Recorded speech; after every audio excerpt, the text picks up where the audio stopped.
Bismillahirrahmanirrahim. Assalamualaikum warahmatullahi wabarakatuh.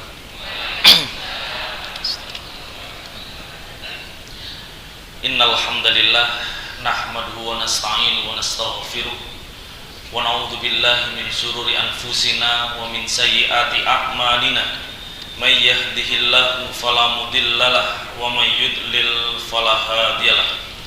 Asyhadu an la ilaha illallah wa asyhadu anna Muhammadan abduhu wa rasuluh la nabiyya wa la rasula ba'dah. Wa qad qala Allah ta'ala fi kitabihil karim, a'udzu billahi minasyaitonir rajim. Bismillahirrahmanirrahim. Ma kana li basharin ayyutiyahullahu al-kitaba wal hukma wan nubuwwata thumma yaqulu lin-nasi kunu ibadan li min dunillah walakin kunu rabbaniyina bima kuntum tu'allimuna al-kitaba wa bima kuntum tadrusun. Surah Ali Imran ayat 79. Jamaah kajian taklim Sabtu pagi yang berbahagia, pertama-tama marilah kita panjatkan puji syukur kita kehadirat Allah Subhanahu wa ta'ala, yang tentu karena nikmat iman, nikmat Islam, dan nikmat kesempatan, alhamdulillah kita semua masih diberikan keistiqomahan untuk terus mengamalkan, menambah ilmu-ilmu Allah daripada Al-Quran dan apa yang dicontohkan oleh Rasulullah SAW. Dan insya Allah kita semua yang ada di sini selalu mendapatkan lindungan dan naungan daripada Allah Subhanahu wa Ta'ala. Amin amin ya rabbal alamin. Tak lupa salawat serta salam marilah kita haturkan kepada junjungan Nabi besar kita Muhammad sallallahu alaihi wasallam, yang tentu beliau adalah manusia yang sempurna, mendapatkan gelar sebagai uswah hasanah, disematkan oleh Allah Subhanahu wa taala dalam firman-Nya, a'udzubillahi minasyaitonir rajim, laqad kana lakum fi rasulillahi uswatun hasanah. Telah kami jadikan di antara kalian Rasulullah SAW sebagai uswah hasanah untuk kita teladani, untuk kita jadikan sebagai panutan, sehingga insya Allah dengan kita meneladani Rasulullah SAW kelak kita mendapatkan syafaat dari Rasulullah SAW dan memasuki surganya Allah bersama Rasulullah. Amin amin ya rabbal alamin. Jamaah yang berbahagia, usikum wa iyaya wa nafsi bitaqullah. Tentu kami bukan orang yang sempurna, tetapi kita berupaya untuk terus berbagi sebagai kewajiban kita semua sebagai seorang muslim. Dan tentu dari apa yang kita bacakan tadi dalam surat Ali Imran ayat 79, kita dituntut untuk menjadi generasi yang robbaniyin atau generasi robbani yang memiliki kewajiban tidak lain terus berdakwah, mensiarkan apa yang menjadi kewajiban kita sebagai seorang muslim, mengajarkan kepada orang-orang yang masih belum sadar di antara kita, mengajarkan ilmunya Allah, dan juga menyerukan apa-apa yang dicontohkan oleh Rasulullah Sallallahu Alaihi Wasallam. Jamaah yang berbahagia, akhir-akhir ini Masya Allah kita sebagai umat Islam banyak sekali ujiannya. Kita hari ini di tengah-tengah fenomena yang betul-betul mana yang hak dan mana yang batil itu begitu abu-abu.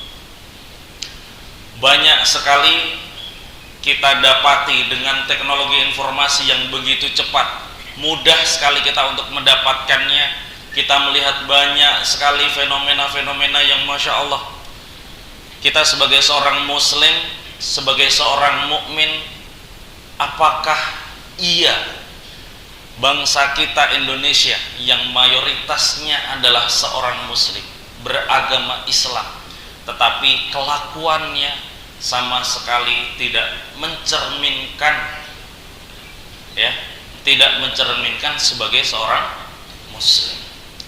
Oleh karenanya, mari kita sama-sama belajar, sama-sama kita menelaah beberapa ayat Al-Quran dan banyak hadis-hadisnya Rasulullah SAW yang tentunya kita akan mendapati hikmah-hikmah yang kita bisa terapkan dan kita amalkan dan kita ajarkan kepada adik-adik kita, kepada anak-anak kita, dan kepada orang-orang di sekitar kita.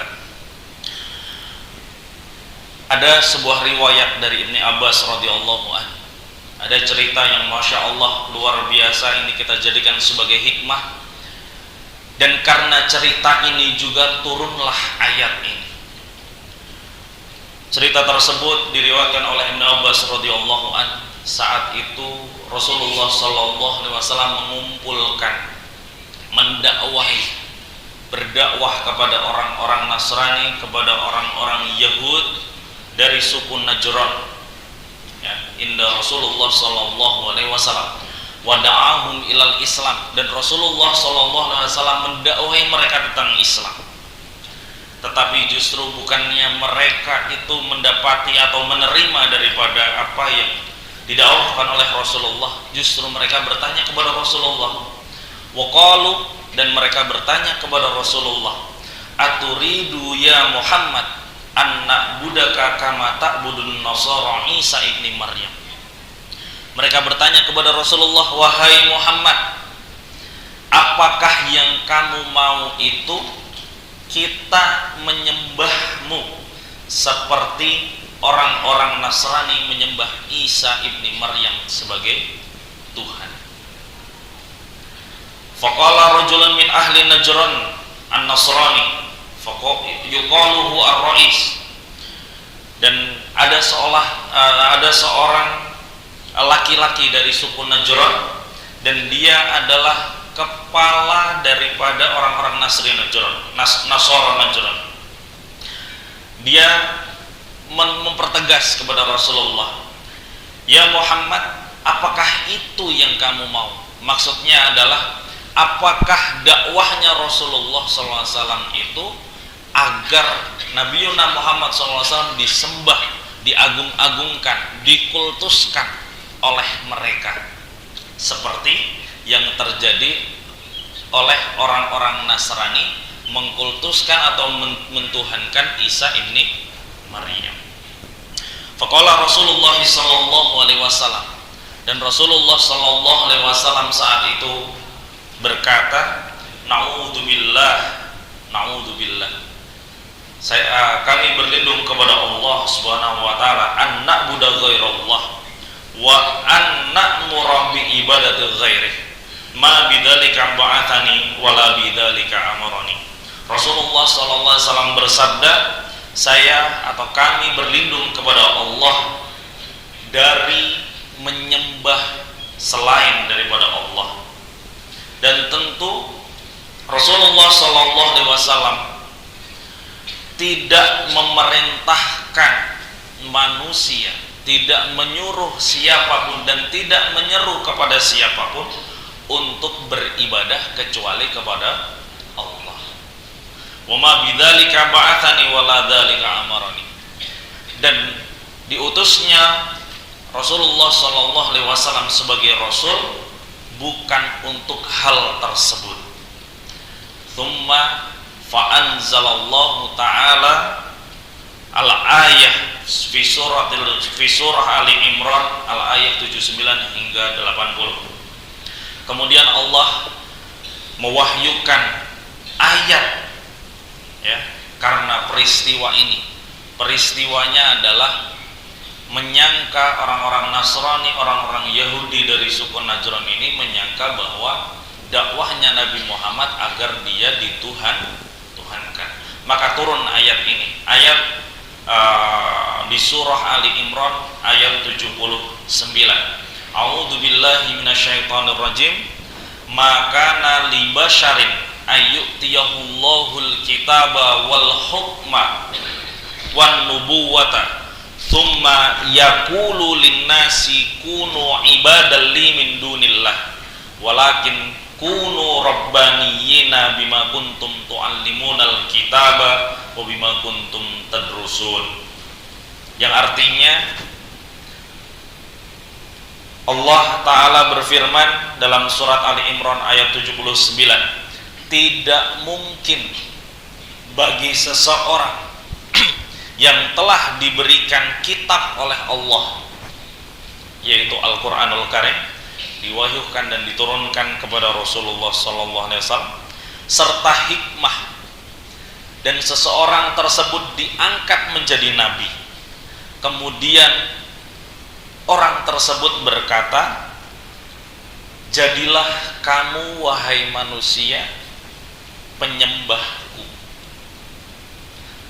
ya, akan tetapi jadilah kamu hamba-hamba pengabdi Allah, atau jadilah kalian sebagai hamba-hamba atau sebagai generasi Rabbaniyin, karena kamu mengajarkan kitab dan karena kamu mempelajari.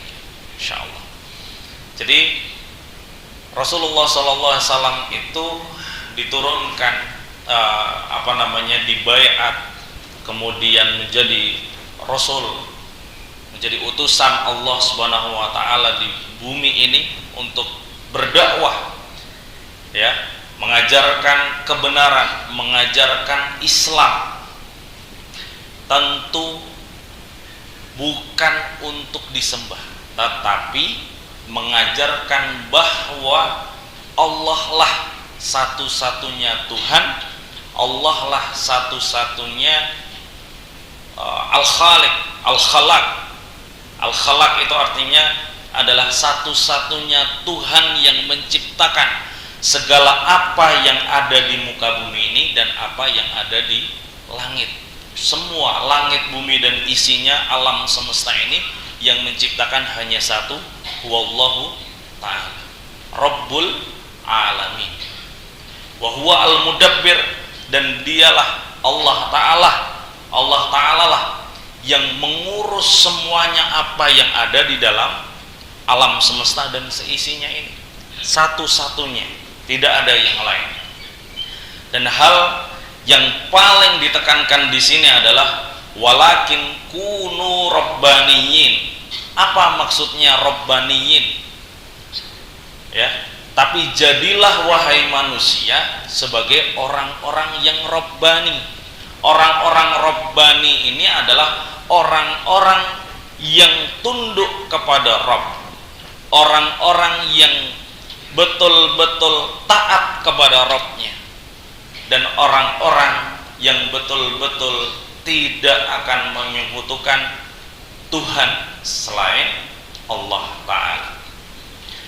Nah, kemudian terdapat pertanyaan, siapa sebenarnya yang diperintahkan untuk menjadi generasi-generasi Rabbani, atau bagaimana caranya agar kita semua yang ada di sini atau umat Islam hari ini menjadi generasi yang Rabbani? Seperti apa ciri-cirinya orang-orang yang Rabbani tersebut?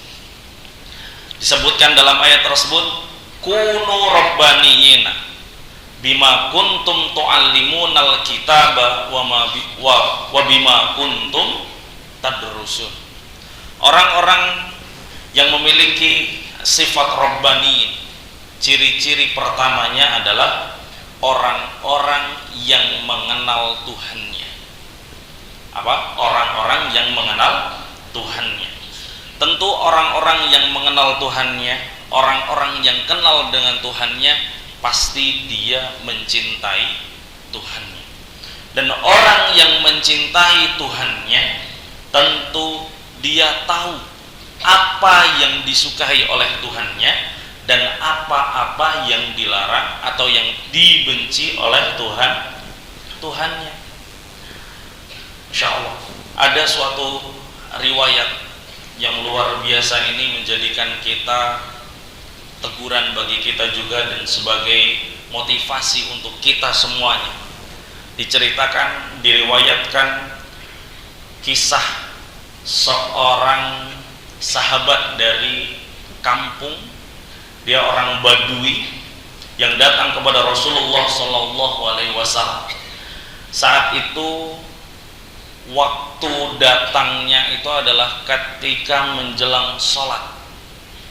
Saat itu ia datang dengan dengan cepat karena dia ingin bertanya kepada Rasulullah Shallallahu Alaihi Wasallam. Tetapi terburu sholat akan dimulai. Kemudian ia sebelum Rasulullah SAW memulai takbirnya, seorang Badui tadi bertanya kepada Rasulullah, wahai Rasulullah, kapan kiamat itu datang?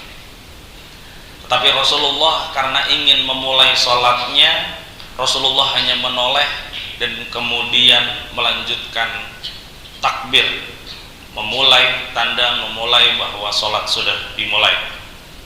Kemudian setelah sholat selesai, Rasulullah SAW berdiri di antara para sahabat, kemudian bertanya, wahai sahabatku, siapa yang bertanya tadi? Bertanya tentang kapan kiamat itu datang.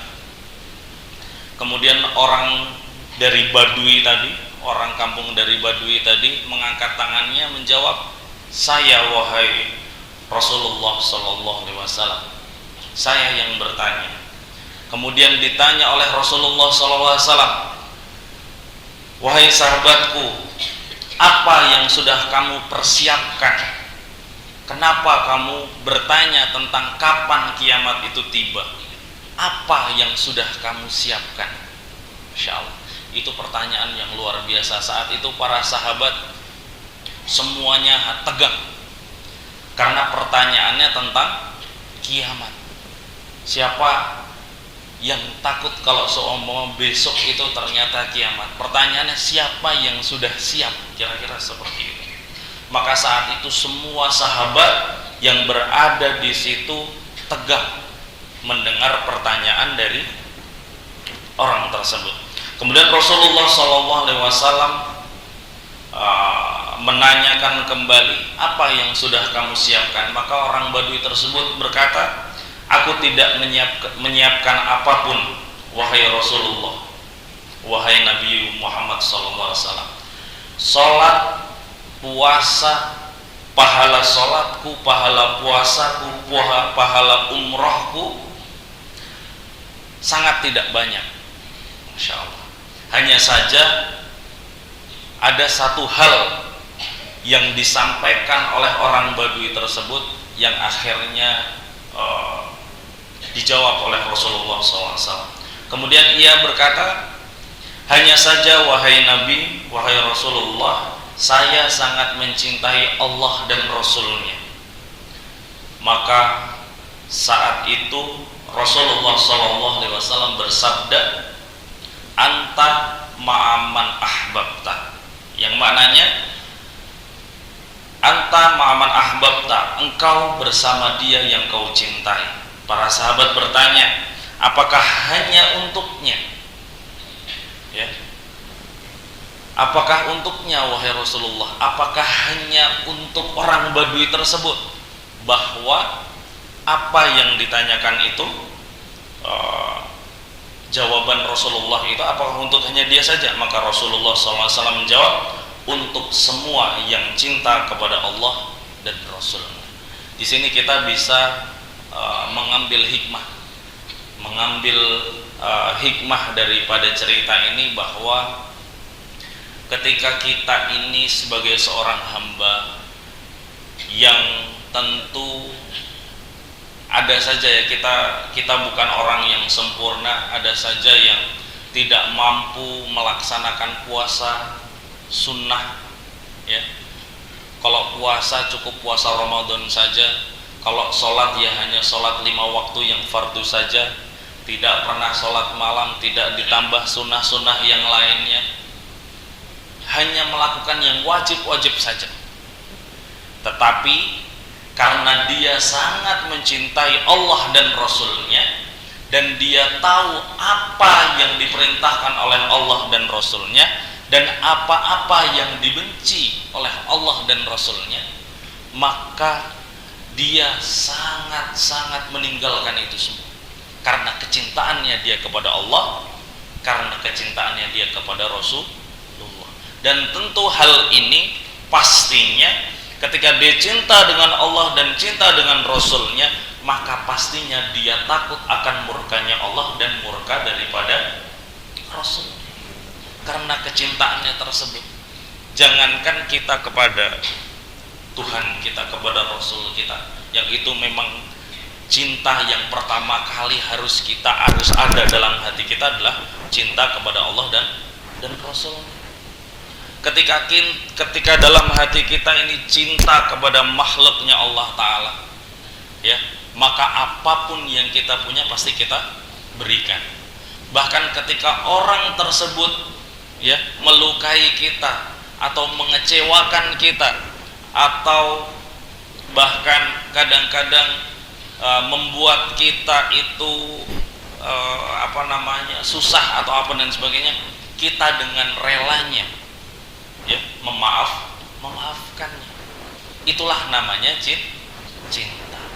Maka ketika kita ingin mencintai Allah dan Rasulnya, maka kenali betul siapa itu Allah, siapa itu Rasul, siapa itu Nabi Muhammad sallallahu alaihi wasallam. Maka agar kita menjadi seorang yang rabbani, orang yang betul-betul tunduk dan taat kepada Allah dan Rasulnya, yaitu salah satu caranya adalah dengan mencintai Allah dan Rasulnya. Bagaimana cara mencintai Allah? Nah, ini pertanyaannya. Bagaimana cara mencintai Allah? Disebutkan dalam firman Allah Subhanahu wa taala di surah Ali Imran ayat 31, A'udzu billahi minasyaitonir rajim. Qul in kuntum tuhibbunallah fa in kuntum tuhibbunallah fattabi'uni yuhibbukumullah wa yaghfir lakum dzunubakum wallahu ghafurur rahim. Yang maknanya, katakanlah wahai Muhammad kepada mereka di sini adalah maksudnya adalah kita, seorang muslim, seorang mukmin yang mengikuti Rasulullah SAW, apabila ia mencintai Allah, apabila kalian mencintai Allah atau kita semua mencintai Allah, maka cukup dengan fattabi'uni. Fattabi'uni artinya adalah ikuti saya, teladani saya. Saya di sini adalah Rasulullah sallallahu alaihi wasallam. Yuhibbukumullah. Dengan kita mengikuti apa yang dicontohkan oleh Rasulullah sallallahu alaihi wasallam, insya Allah Allah pasti akan juga mencintai kita. Dan ketika kita dicintai oleh Allah, insya Allah berarti kita ada dalam lindungan Allah. Kita pasti berarti ada dalam naungan Allah. Dan tentu pastinya ampunan Allah diberikan kepada kita. Wa yaghfir lakum dzunubakum wallahu ghafurur rahim. Dan Allah Maha Pengampun lagi Maha Penyayang. Inilah cara termudah bagi kita untuk bisa mencintai Allah, dan semoga Allah juga mencintai kita. Caranya gimana? Meneladani Rasulullah. Laqad kana lakum fi Rasulillahi uswatun hasanah. Sudah diberikan, ya, dijadikan Rasulullah itu sebagai uswah hasanah kita. Gelarnya adalah uswah hasanah, ya. Uswah hasanah ini bukan hanya teladan dalam satu bidang, tetapi dalam segala bentuk aspek kehidupan yang dicontohkan oleh Rasulullah, betul-betul itulah kesempurnaan daripada Nabi Muhammad sallallahu alaihi wasallam, mencerminkan al-akhlak al-karimah, akhlak yang sepenuhnya. Makanya kalau kita ini betul-betul menjadi seorang hamba yang tunduk, yang taat, takut akan semua yang dilarang oleh Allah Subhanahu wa taala, maka tentu kita akan menjadi seorang yang memiliki al-akhlaq al-karimah, orang yang dicintai, orang yang mencintai Allah dan Rasulnya. Tentu orang ini bukan orang yang sembarangan, karena dia tahu betul, karena dia mengenal betul siapa Tuhannya, siapa yang dia contoh, siapa yang dia teladani. Apalagi yang dia teladani adalah Rasulullah SAW, yang akhlaknya betul-betul al-akhlaq al-karimah. Bahkan ketika kita menelaah daripada riwayat-riwayat yang diberikan, yang riwayat tentang bagaimana husnul khuluq, bagaimana al-akhlaq al-karimah itu ada dalam diri kita, itu seperti apa yang diwasiatkan oleh Rasulullah SAW kepada sahabat Ali bin Abi Thalib.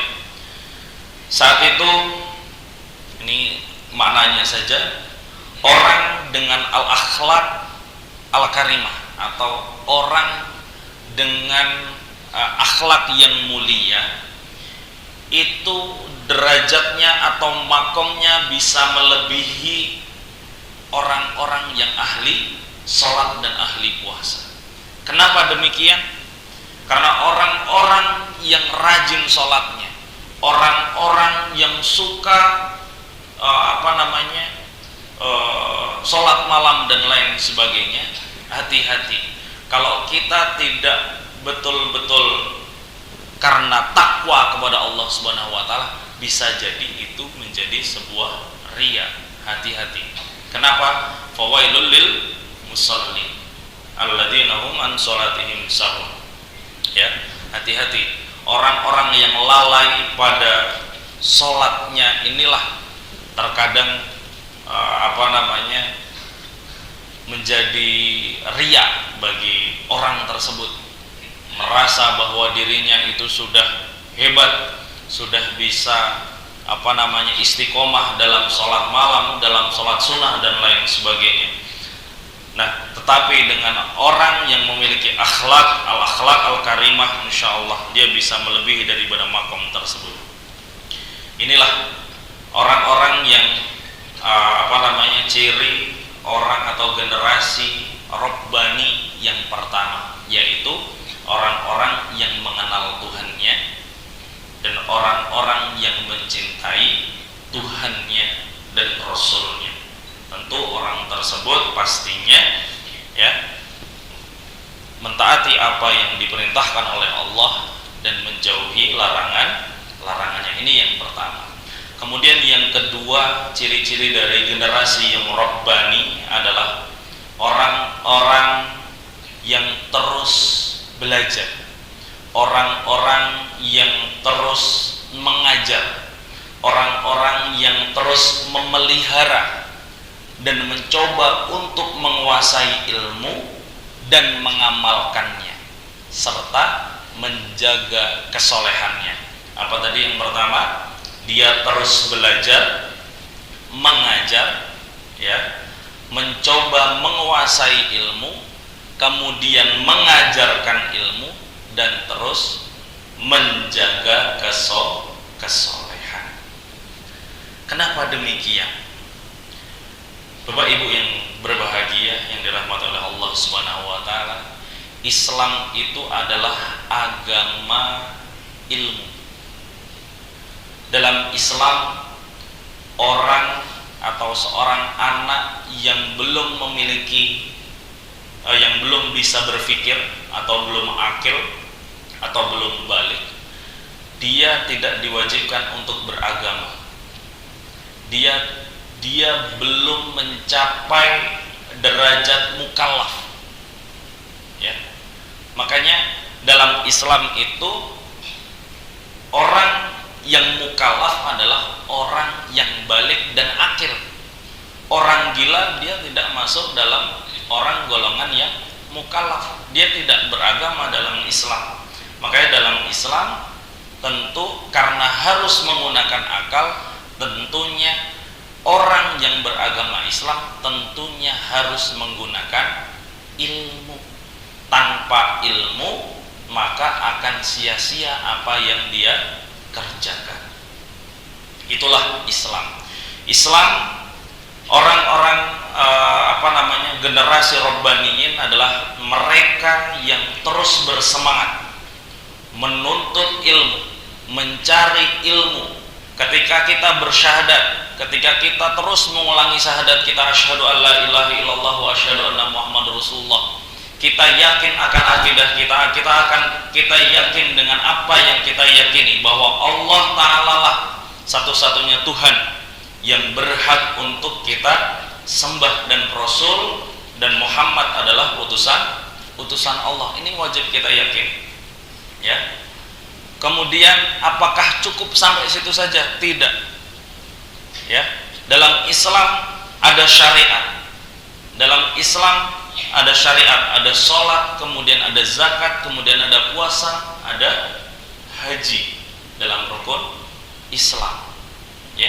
Untuk kita mencapai sholat kita itu baik, tentu tidak bisa hanya kemudian belajar bagaimana cara sholat begitu saja. Kita tahu bagaimana takbiratul ihram, bagaimana kemudian bacaan-bacaannya, tidak cukup sampai situ. Tetapi kita harus tahu apa asrarus sholat, apa rahasia-rahasia dalam sholat, apa dalam sholat yang membuat kita khusyuk. Dalam sholat khususnya, kenapa ini menjadi pertanyaan? Inna sholata tanha anil fahsya'i wal munkar. Sholat itu mencegah manusia kepada hal-hal yang keburukan dan kemungkaran. Tapi kenapa, pertanyaannya, orang-orang yang sholat hari ini, banyak sekali orang yang sholat tetapi masih melakukan kemungkaran, masih melakukan keburukan dan lain sebagainya. Banyak sekali yang seperti itu. Maka pada hakikatnya karena mereka hanya melaksanakan sholat, menjadikan sholat hanya sebagai rutinitas, bukan menegakkan sholat. Beda antara melaksanakan sholat dan menegakkan sholat. Ketika kita betul-betul percaya, ya, bahwa sholat akan membawa kebaikan untuk kita, sholat adalah silah, sholat adalah konektivitas, sholat adalah hubungan antara hamba dengan Rabb-nya, maka tidak heran ketika kita sholat, membaca apapun yang kita baca pasti dijawab oleh Allah. Dan di dalam sholat isinya zikir dan doa, ya. Maka ketika orang setelah sholat kok tidak terkoneksi dirinya kepada Rabb-nya, maka perlu dipertanyakan, apakah dia melaksanakan sholat saja atau menegakkan sholat, apakah dia khusyuk dalam sholatnya atau tidak, dan seterusnya. Ini membutuhkan ilmu, dan kita harus terus belajar tentang hal tersebut agar apa? Agar sempurna apa yang kita kerjakan, ya. Tentu generasi Rabbani, mereka yang terus mengajak masyarakatnya kembali kepada Al-Quran, semangat untuk meningkatkan kualitas dan kemampuan dirinya. Tadi dalam surat Ali Imran, ya, disebutkan walakin kunu rabbaniyina bima kuntum tu'allimunal kitaba wa bima kuntum tadrusun. Di situ disebutkan kenapa yang didahulukan adalah bima kuntum tu'allimunal kitaba. Tu'allimunal kitaba artinya adalah mengajarkan kitab. Maknanya adalah karena orang-orang generasi Rabbani ini ketika dia berupaya untuk memahami, ya, memahami Al-Quran, belajar tentang Al-Quran, mereka paham betul bahwa kewajiban utama seorang muslim, seorang mukmin adalah berdakwah syiar akan agama Islam ini kepada siapapun. Saat hari ini, pagi hari ini kita berada di sini mendapatkan satu hadis, mendapatkan satu ayat, ya. Kalau dulu di zaman Rasulullah SAW, ketika ada suatu majelis, tentu tidak semua orang bisa hadir dalam majelis tersebut, ya. Tentu ada saja orang yang masih ada dalam kesibukan di luar sana. Tapi Rasulullah SAW selalu menasihatkan kepada sahabatnya, apa yang disampaikan saat ini, apa yang kalian dapati di majelis ini, sebarkan, sampaikan kepada orang-orang yang tidak datang di majelis ini. Maknanya apa? Maknanya adalah bahwa kita sebagai seorang muslim, seorang mukmin, mendapatkan suatu ilmu baru, mendapatkan ayat atau mendapatkan hadis, maka tugasnya adalah menyampaikan hal tersebut kepada yang lainnya. Bima kuntum tu'allimunal kitab, kembali kepada Al-Quran, belajar tentang Al-Quran, memahami Al-Quran, kemudian mengajarkannya, mensyiarkannya kepada yang lainnya. Inilah tugas daripada orang-orang yang memiliki sifat Rabbani. Khairun nasi anfa'uhum linnas, sebaik-baik manusia adalah yang bermanfaat untuk yang lain, bersungguh-sungguh untuk berkontribusi terhadap sesama.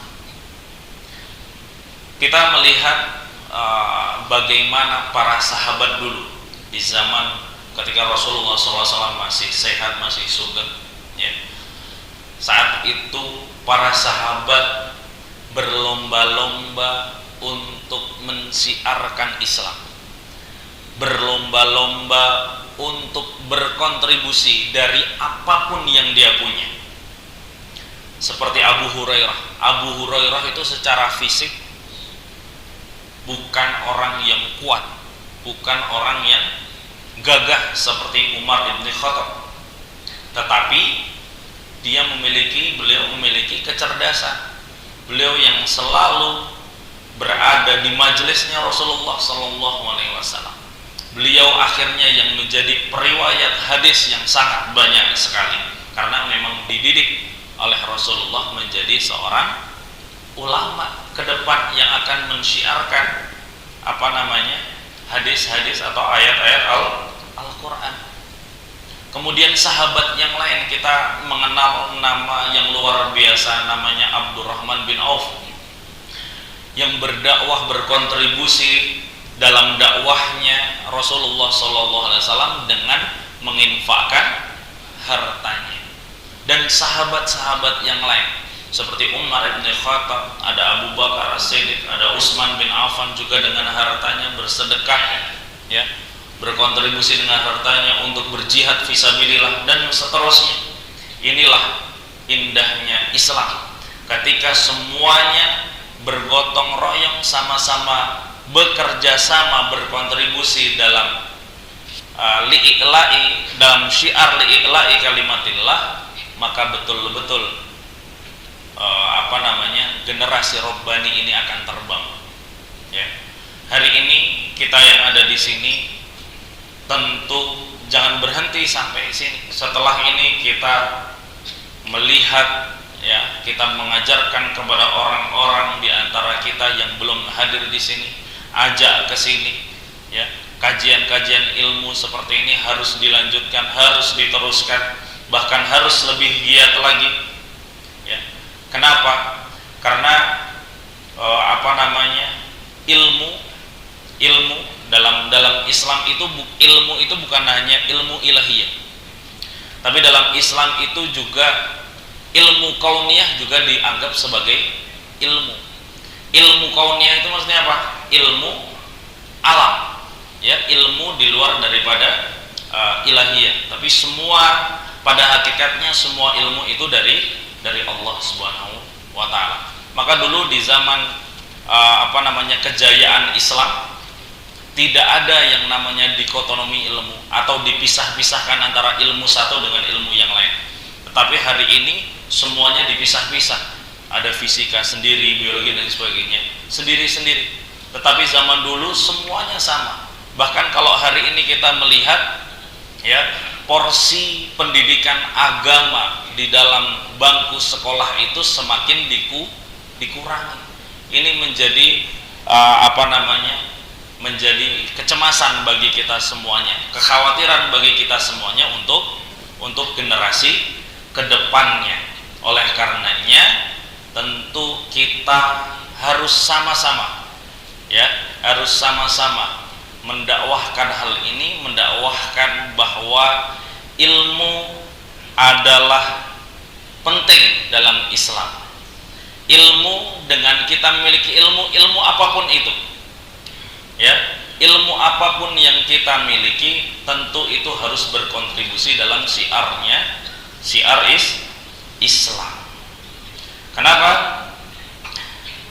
Man izdada ilman walam yazdad hudan lam yazdad minallahi illa bu'dan. Barang siapa yang bertambah ilmunya, kemudian akan tetapi ilmu yang dia dapati itu tidak menambah kedekatannya dia kepada Rabb, kepada Allah Ta'ala, ya, maka ilmu yang dia dapati itu hanya menambah satu hal. Apa itu? Yaitu kejauhan dirinya terhadap Rabb-nya. Naudzubillah. Makanya hal ini harus terus terkoneksi antara ilmu ilahiyah dengan ilmu kauniyah. Ini harus betul-betul sama-sama berkontribusi, saling berkontribusi. Khairukum man ta'allamal Qur'ana wa 'allamahu. Sebaik-baik daripada kalian adalah yang mengajarkan Al-Qur'an dan mengajarkannya.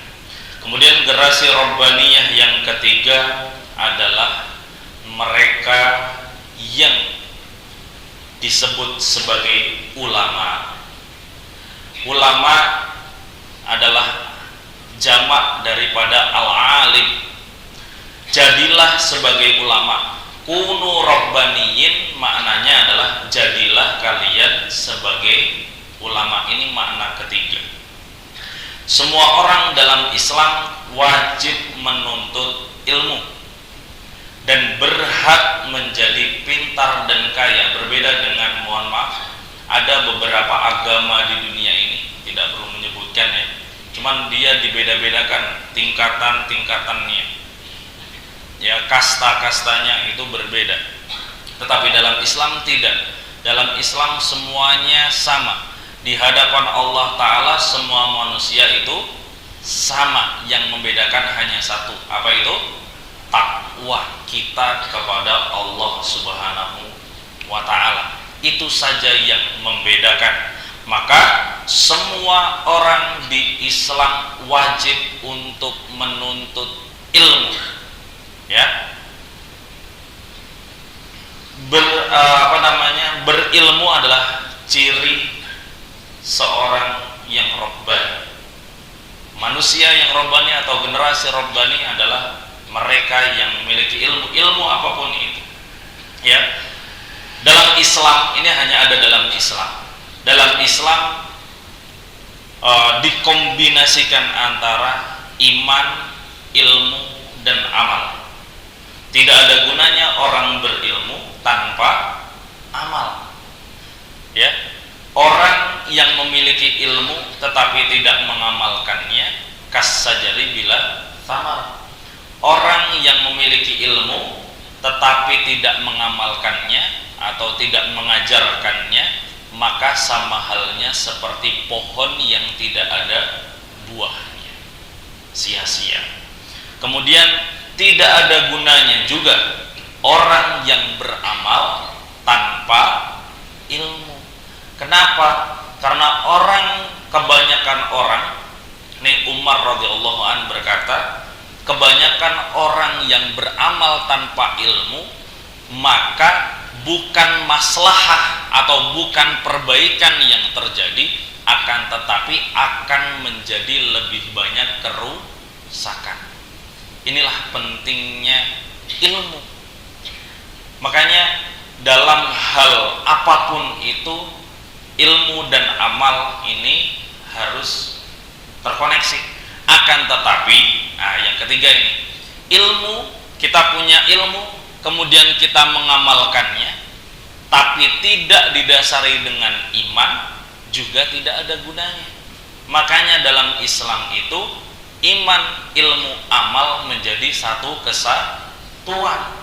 Berapapun ilmu orang kafir, ini kita berbicara orang kafir, bagaimana manfaat apa yang kita rasakan hari ini. Kita bisa merasakan penerangan yang luar biasa yang ditemukan oleh orang kafir, yaitu Alva Edison menemukan lampu.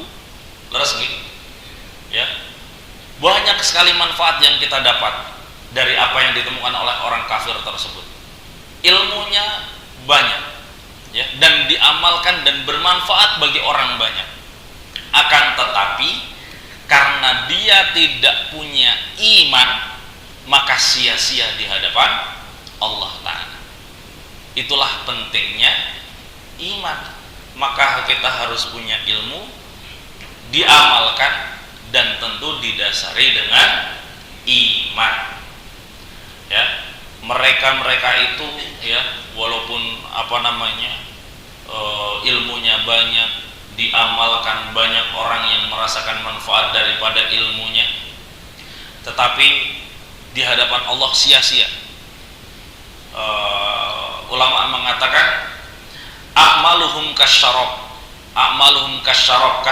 Asyarab itu artinya adalah fata morgana. Apa yang mereka kerjakan itu fata morgana.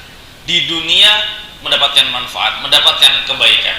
Akan tetapi di kehidupan yang kekal nanti dia tidak mendapatkan apa-apa. Ya. Kemudian yang terakhir, orang yang robbani adalah yang peduli dengan orang lain. Orang yang peduli dengan orang lain, peduli dengan orang-orang di sekitarnya, peduli dengan pendidikan generasi umat setelah kita, peduli dengan apa yang terjadi di tengah masyarakat. Itulah kenapa kita perlu memiliki pemimpin yang robbani, sehingga apa yang menjadi kebijakan, apa yang menjadi keputusan tentu mengandung sebuah maslahah. Maka perlu pemimpin-pemimpin kita diajari apa yang namanya ilmu tentang maqasidus syariah.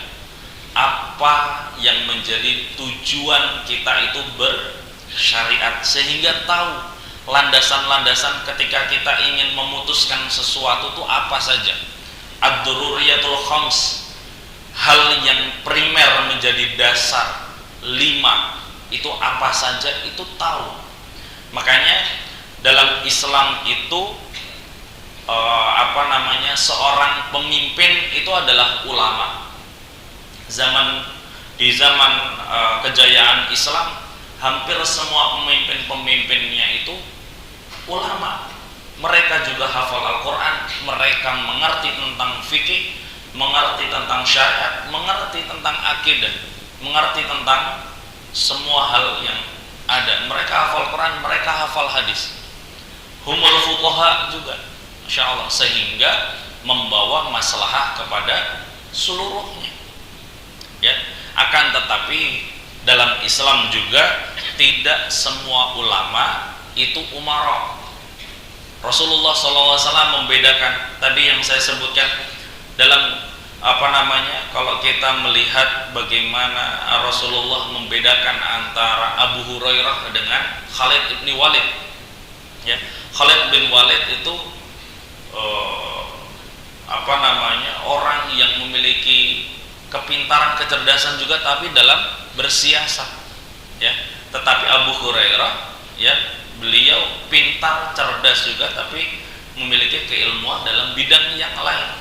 sehingga Abu Hurairah cukup menjadi ulama, ya, dan Khalid bin Walid menjadi umara, seperti itu.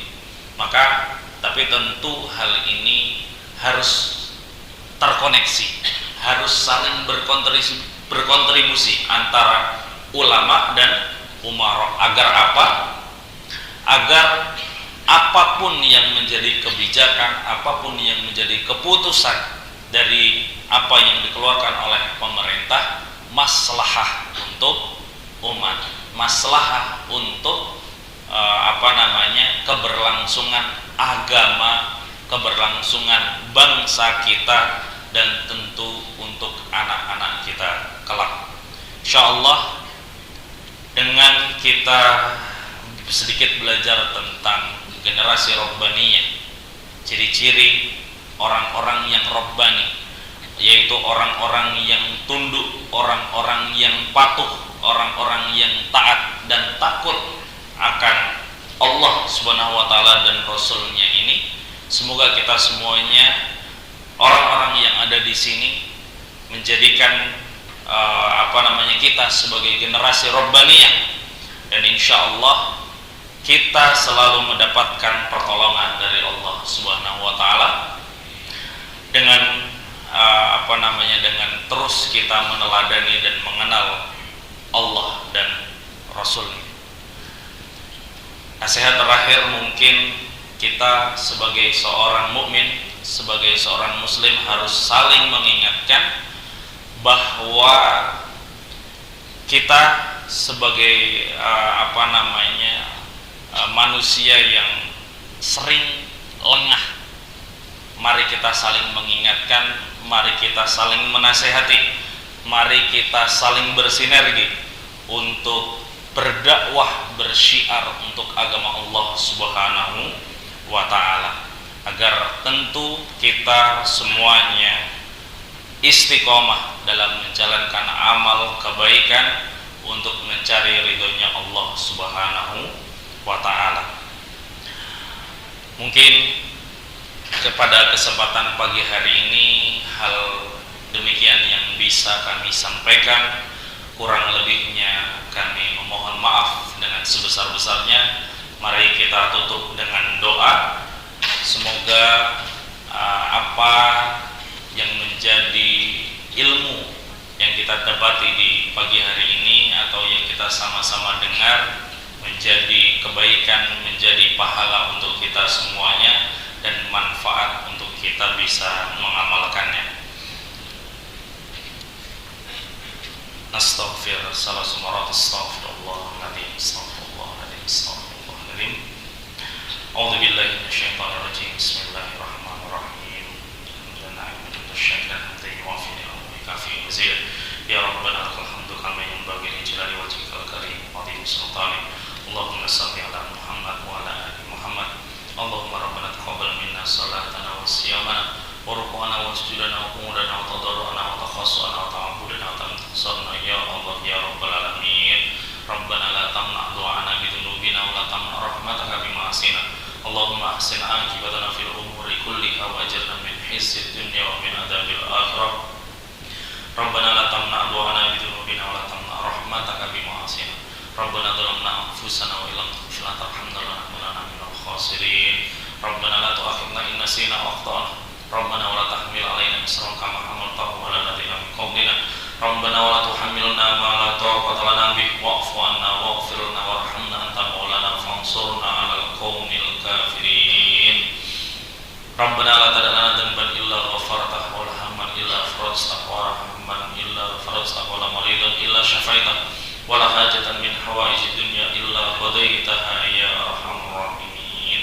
Allahumma inna nas'aluka salamatan fid din wa afiyatan fil jasad wa ziyadatan fil ilmi wa barakatan fil rizqi wa taubatan qabla al-maut wa rahmatan indal maut mafratan ba'dal maut. Allahumma hawwin 'alaina fis sakaratil maut wa najatan minan nar wal 'afwa indal hisab. Allahumma ighfir lana dhunubana wa dhunuba walidina wa li jami'il muslimina wal muslimat wal mu'minina wal mu'minat al ahya'i minhum wal amwat innaka ala kulli syai'in qadir. Rabbana atina fid dunya hasanah wa fil akhirati hasanah wa qina adzaban nar bi fadlika subhanaka rabbil izzati amma yasifun wassalamu alal mursalin walhamdulillahi rabbil alamin. Al-Fatihah.